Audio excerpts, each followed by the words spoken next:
but ile najulikana sana ni Gaucho.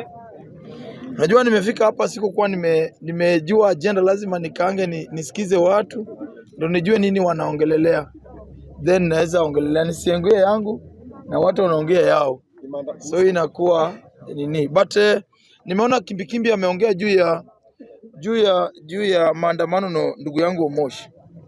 Kitu nataka kusema ya kwamba ni jana sikuongea after ya kwamba nilisikia ya kwamba maandamano haitakuwa. Nilijua Raila Odinga iko kitu ameona. Kama last time watu walijua ya kwamba Raila atakuwa kwa maandamano na akacheza game na government ndio wakaandamana kuliko sisi. Mimi nilikuwa nataka kusema ya kwamba juzi Raila alikuwa na provia Ruto na hiyo group ya kina Sonko ya kwamba Sonko yeye wakati alishikwa tu alikuwa mwizi ya kuku na alikuwa tu mwizi ya mdogo huko na hakukaa jela sana. Raila Odinga amekaa kamiti, Raila Odinga amekaa shimo la tewa, Raila amezungushwa kwa hizi jela 9 good years. So ujanja ya Raila Odinga akina Ruto wawezi na aliwa prove wrong ya kwamba mwezi. Ya pili, Raila alikuwa anataka kujua wale walikuwa wameweka vijana ambayo walikuwa wanataka kupiga watu town wakinyang'anya innocent people, isemekane Raila Odinga na gunsu wake.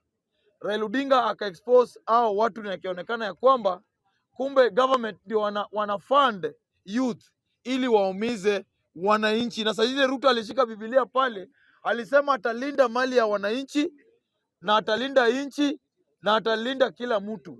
Saa hii yeye ndio wanakaa chini wanapanga vile wataumiza watu. Wakachoma gari ya mwananchi, wale watu walikuwa tu shughuli zao, wakanyang'anya wamama simu na vijana ambao walituma. Lakini mimi ajenda yangu ilikuwa kwa hao vijana ya kwamba waende waulize Maina Jenga na waulize group, ni kwa sababu hii kitu wanatumia sana vijana wa Central. Mimi nataka kusema wale vijana wa Central ambao wanatumika, mjue ya kwamba Maina Jenga hiyo group ya Mungiki ilitumika zaidi yenyu, lakini after kutumika walikuja wakauliwa baadaye, kwa sababu government wanakutumia then dakika mwisho wanakuambia wamebaki na balance yako na ndio waue evidence wanakuua. So mimi naambia vijana ambao wanatumika waende wapige watu, wafanye nini, wanyang'anye watu. Ujue wewe wanakutumia leo, but kesho wakijua ya kwamba mambo inataka kulipuka ama mambo ya ACC inataka kuiva, nyinyi wenyewe mnapigwa mkiliminatiwa ili usitoe secret. So lazima vijana mkue wajanja.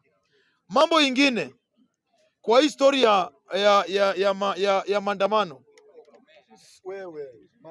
Mimi leo nimeongea na baba kwa sababu nilikuwa na wasiwasi na hiyo kitu iliniuma.